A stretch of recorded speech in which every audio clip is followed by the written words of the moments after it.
చేయని తప్పుకి బలైనోడు పిఠాపురం వర్మ. ఓ రకంగా త్యాగం చేశాడు. ఆ పైన ఇప్పుడు తిట్లు తింటున్నాడు. చేయని తప్పుకి ఇప్పుడు తప్పు తను చేస్తున్నాడు. ఎట్లాగా? ఒకప్పుడు పిఠాపురం నుంచి ఇండిపెండెంట్గా గెలిచి తెలుగుదేశంతో అటాచ్ అయ్యి ఆ తర్వాత తెలుగుదేశం తరపున పోటీ చేసి ఓటమి పాలయ్యి వైఎస్ఆర్ కాంగ్రెస్ పార్టీకి ఇచ్చి మొన్నటిసారి తెలుగుదేశం విజయం ఖాయమనుకున్నప్పుడు పిఠాపురం నుంచి పవన్ కళ్యాణ్ పోటీ చేస్తానన్నప్పుడు ముందు తను అడ్డుపడే ప్రయత్నం చేశాడు, కొన్ని కామెంట్లు చేశాడు. అది జన సైనికులకి మంట. అట్ ద సేమ్ టైం ఫైనల్గా చంద్రబాబు 3 సార్లు పిలిపించి మాట్లాడాక అప్పుడు ఒప్పుకున్నాడు. ఆ తర్వాత పవన్ కళ్యాణ్ స్వయంగా ఆయన ఇంటికి వెళ్ళి మాట్లాడాక గెలిపించే బాధ్యత తీసుకుంటానన్నాడు. కష్టపడ్డాడు, గెలిపించే దాంట్లో తను కూడా పాత్ర పోషించాడు. దానికి గాను పవన్ కళ్యాణ్ ధన్యవాదాలు కూడా చెప్పారు. అయితే అక్కడి నుంచి ప్రారంభమైంది కార్యకర్తల్లో ఒక అసంతృప్తి, అసహనం.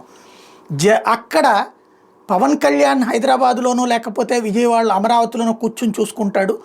అక్కడ కథంతా నియోజకవర్గంలో తనే నడపగలనని ఆయన అనుకుంటే, పవన్ కళ్యాణ్ సొంత నియోజకవర్గంలో వర్మ పెత్తనం ఏంటంటూ జన సైనికులు తిరగబడేటప్పటికి నాగబాబు జోక్యం చేసుకుని పార్టీ అధినాయకత్వం నుంచి ఒక ఇన్ఛార్జిని పెట్టి వాళ్ళు చెప్పినట్టే నడుచుకోమని అక్కడ తేల్చి చెప్పారు.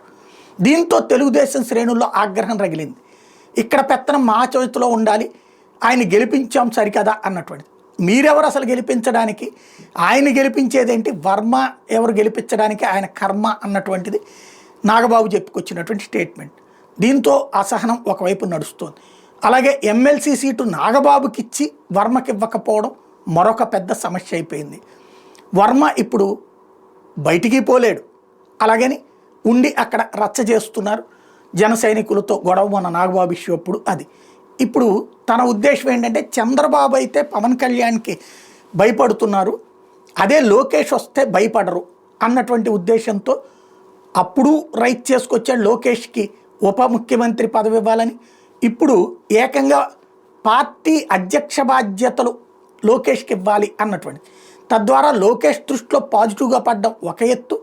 రెండోది వచ్చేటప్పటికి చంద్రబాబుని అసమర్థుడిగా చూపించే ప్రయత్నం చేస్తున్నారు అధినాయకత్వం విషయంలో అన్నది మర్చిపోతున్నారు.